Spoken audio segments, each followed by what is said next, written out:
तेनालीराम की कहानी कर्ज का बोझ। यदि आप मेरे चैनल में नए हो तो मेरे चैनल को सब्सक्राइब करें, शेयर करें और लाइक करें। धन्यवाद। इस कहानी में कर्ज उतारने के लिए तेनालीराम कैसी युक्ति निकालता है, यही रोचक अंदाज में बताया गया है। सुनिए पूरी तेनालीराम की ये मनोरंजक कहानी। उन दिनों तेनालीराम की आर्थिक स्थिति ठीक नहीं चल रही थी। विवश होकर उसे महाराज कृष्णदेव राय से कर्ज लेना पड़ा। कर्ज लेते समय उसने महाराज को वचन दिया कि वह शीघ्र कर्ज चुका देगा। दिन गुजरते गए। तेनालीराम की आर्थिक स्थिति कुछ बेहतर अवश्य हुई, किंतु इतनी नहीं कि वह महाराज का कर्ज उतार सके। वह कर्ज को लेकर परेशान रहने लगा। उस परेशानी के दो हल थे। एक कि वह किसी तरह महाराज का कर्ज उतार दे, दो किसी तरह उसे कर्ज से मुक्ति मिल जाए।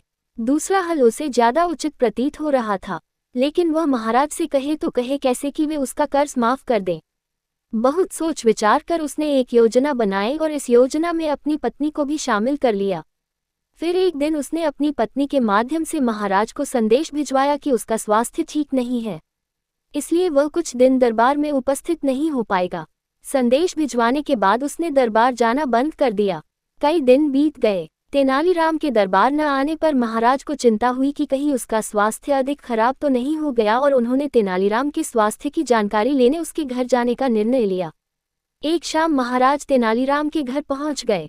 पत्नी ने जब महाराज को देखा तो तेनालीराम को इशारा कर दिया और वह बिस्तर पर जाकर कंबल ओढ़कर लेट गया।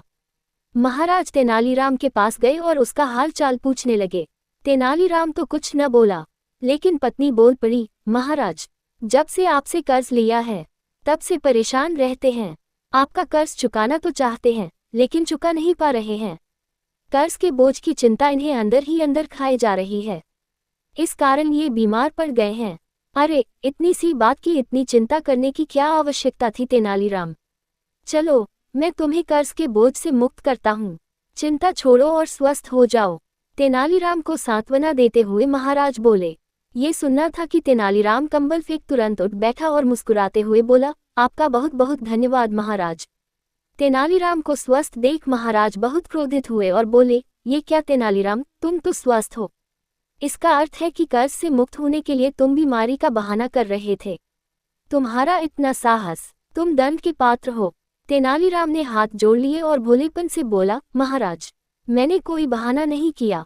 मैं सच में कर्ज के बोझ से बीमार पड़ गया था, लेकिन जैसे ही आपके मुझे उस बोझ से मुक्त किया, मैं स्वस्थ हो गया। महाराज क्या कहते? तेनालीराम की चतुराई और भोलेपन के मिश्रण ने उन्हें निःशब्द कर दिया था। पूरी कहानी सुनने के लिए धन्यवाद।